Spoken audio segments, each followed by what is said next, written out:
They told everyone the wedding was a gift from the family, but used my card for every vendor. When I confronted them, my aunt smirked, "You owe us for everything we've done." My cousin's sister added, "It's not like you have a real family anyway." So the night before her big day, I called every vendor, canceled the venue, reserved the catering payment, and froze the DJ's deposit. I, 29M, never thought family could cut so deep until the week of my cousin's wedding. For months, I'd been hearing about this elaborate celebration my aunt was throwing for her daughter. The venue, the catering, the DJ, everything supposedly paid for by family generosity. What I didn't know was that my credit card was funding their definition of generosity. The discovery came by accident. I was reviewing my monthly statement when I noticed several large charges I couldn't remember making. A wedding venue deposit for $8,000. Catering down payment for $12,000. DJ services, flowers, photography, charge after charge, all authorized with my card details.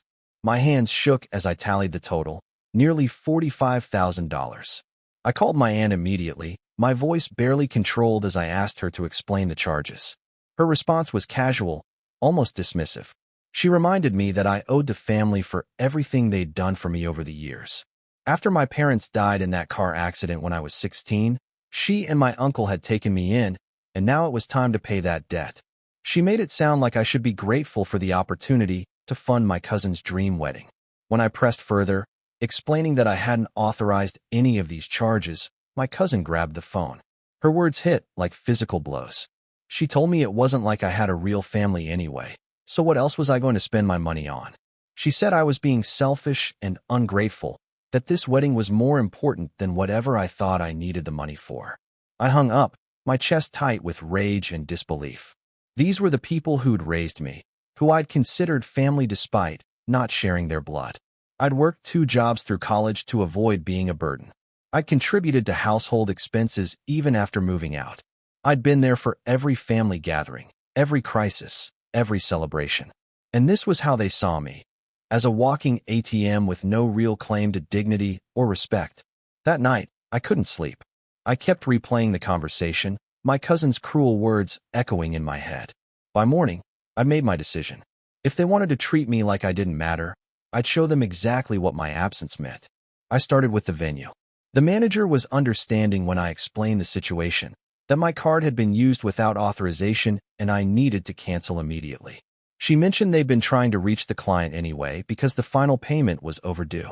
The venue booking was canceled, and they'd need to find a new location with less than 48 hours notice. The caterer was next. I explained that I was disputing the charges and needed to halt all services immediately. They were professional about it, though they mentioned this would leave the wedding party scrambling to find alternative arrangements on incredibly short notice. The DJ was more complicated. He'd already invested time in preparing for the event, but when I explained that my card had been used fraudulently, he agreed to cancel. However, he'd need to keep a portion of the deposit for his time and preparation costs. With each call, I felt a strange mix of satisfaction and sadness. I wasn't just canceling services. I was dismantling what was supposed to be the happiest day of my cousin's life. But every time doubt crept in, I remembered her words about me not having a real family. I didn't stop there. I called the florist, the photographer, and even the transportation company that was supposed to handle the wedding party. One by one, I explained the situation and canceled every service tied to my credit card. Some were understanding, others were frustrated about the short notice, but all of them confirmed the cancellations.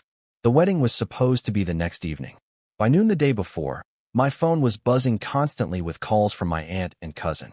I let them go to voicemail, not ready to hear their voices yet. When I finally listened to the messages, the progression was almost comical.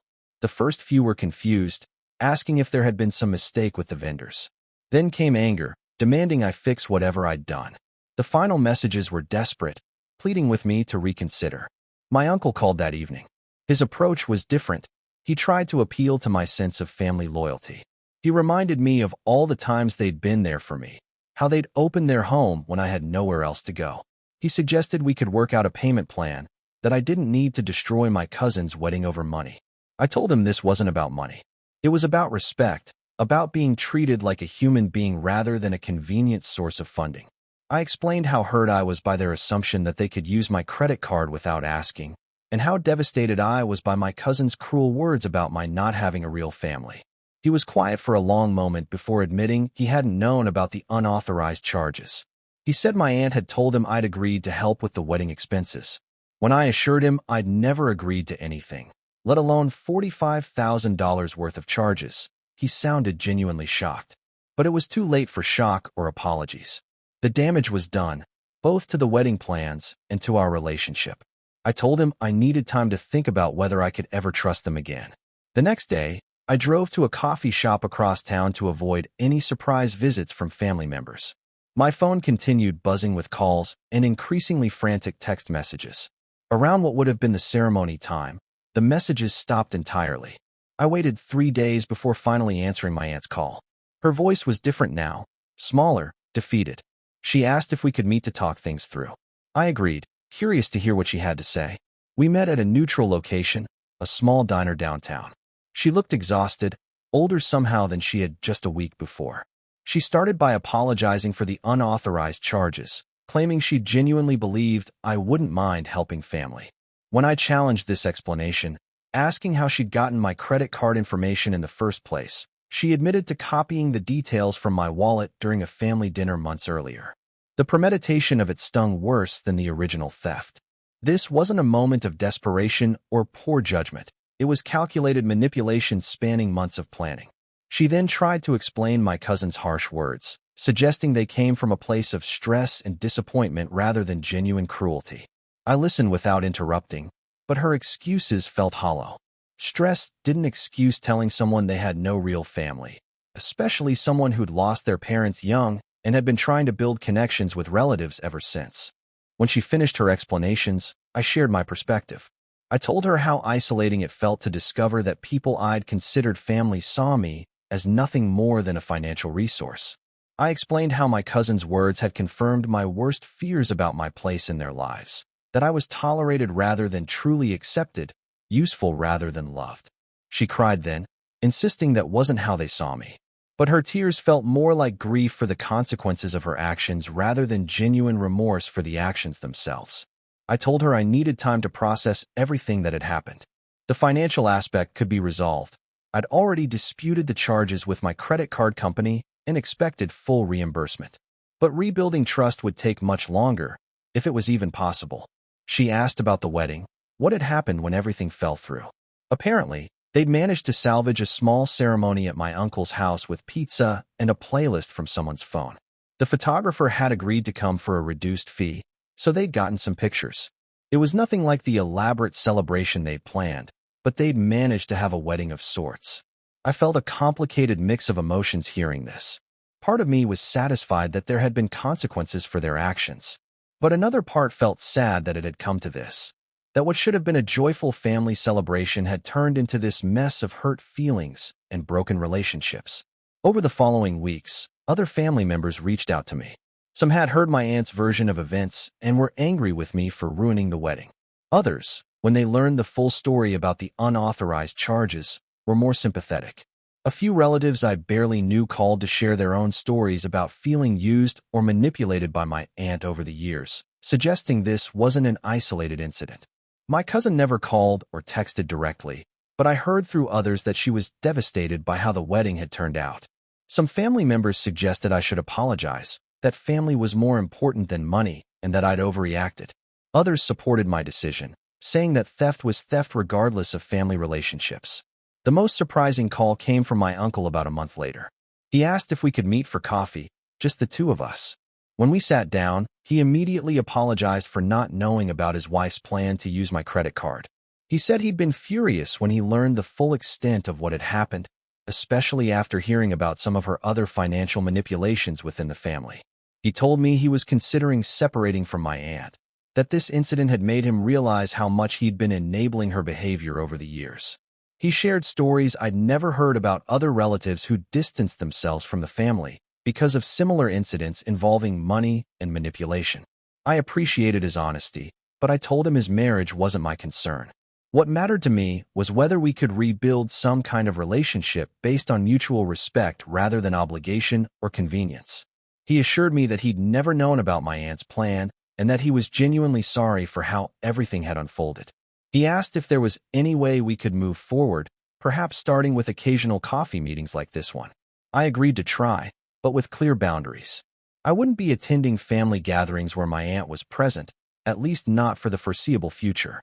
I wouldn't be contributing financially to any more family events or emergencies. And I needed him to understand that my trust had been broken in a fundamental way that might never fully heal. 6 months later, my cousin finally reached out. She sent a long text message apologizing for her cruel words and acknowledging that what they'd done was wrong. She explained that the stress of wedding planning and her mother's constant pressure had made her lash out at me unfairly. She asked if we could meet to talk things through. I thought about it for several days before responding. Part of me wanted to ignore the message entirely. Her words had cut deep, and I wasn't sure forgiveness was possible. But another part of me remembered the girl I'd grown up with, who'd been like a sister to me before this whole mess started. I agreed to meet, but insisted on a public place and a limited time commitment. When she walked into the coffee shop, she looked different somehow, older, more subdued.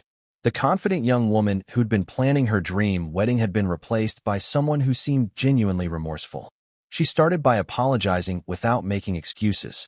She acknowledged that her words about me not having a real family were cruel and untrue, and that stress didn't justify saying something so hurtful to someone she'd grown up with. She admitted that she'd known about her mother's plan to use my credit card and had convinced herself it was acceptable because of everything the family had done for me over the years. When I asked her directly if she still believed I owed them for taking me in, she was quiet for a long time. Finally, she admitted that she'd grown up hearing her mother talk about my presence in their home as a burden they'd shouldered out of duty rather than love. She said she'd never questioned this narrative until the consequences of the wedding disaster forced her to examine what had really happened. She told me she'd started therapy after the wedding fallout, trying to understand why she'd been so willing to hurt someone who'd been nothing but supportive throughout her life. Through those sessions, she'd begun to recognize how much her mother's attitude toward money and family obligations had shaped her own thinking. I listened to her explanations, but I was honest about my skepticism. Therapy was admirable, but it didn't erase the fact that she'd participated in stealing from me and then tried to justify it with cruel personal attacks. I told her I appreciated the apology, but rebuilding trust would require consistent change behavior over time, not just words. She asked what that might look like, and I was honest about my uncertainty. I wasn't ready to resume a close relationship, but I was willing to consider occasional supervised interactions in group settings. I made it clear that I wouldn't be attending events where her mother was present, at least not for the foreseeable future. The conversation lasted about an hour, and while it didn't resolve everything, it felt like a starting point. She seemed genuinely committed to understanding why her actions had been so hurtful and to making different choices going forward. A year later, I can say that some relationships have healed while others remain broken. My uncle and I meet for coffee monthly, and those conversations have helped me process a lot of the hurt from my childhood. I've come to understand that he was often as manipulated by my aunt as I was, though his adult status meant he bore more responsibility for enabling her behavior. My cousin and I exchange occasional texts, usually around holidays or birthdays. The relationship feels different now, more cautious, less automatic trust. But there's a foundation there that might grow into something healthier over time. My aunt, however, remains a closed chapter. She never personally apologized for the theft or acknowledged the deep hurt her actions caused. Through other family members, I've heard that she continues to paint herself as the victim in this situation, claiming I overreacted and destroyed the family over money. The financial aspect was resolved fairly quickly. My credit card company reversed all the unauthorized charges, and I was made whole financially within a few months. But the emotional cost took much longer to process. Looking back, I don't regret canceling the wedding services. My aunt's smirk when she told me I owed them everything, my cousin's casual cruelty about my lack of real family. Those moments revealed something true about how they saw me. The wedding cancellation wasn't revenge so much as it was a consequence of their choices, a natural result of treating someone as disposable. The experience taught me valuable lessons about boundaries and self-respect. I learned that family relationships require mutual respect to be healthy, and that blood relations don't justify accepting abuse or manipulation. I also learned that sometimes the most loving thing you can do is remove yourself from toxic dynamics, even when it's painful for everyone involved. The hardest part has been accepting that some relationships might never fully heal. I'd always hoped that family meant unconditional love and support, but I've had to adjust that expectation to something more realistic. Family, like any relationship, requires effort from all parties to remain healthy. Today, I have a smaller but more authentic circle of family relationships. My uncle and I have built something genuine based on mutual respect rather than obligation. My cousin and I are carefully rebuilding trust through consistent small interactions. And I've learned to value the family I've chosen. Close friends who treat me with the respect and consideration I was seeking from blood relatives. The wedding that never happened taught me that sometimes the most important gift you can give yourself is the refusal to accept treatment that diminishes your worth. It wasn't the revenge I'd initially imagined, but it was something more valuable. The beginning of understanding my own value and demanding that others recognize it too.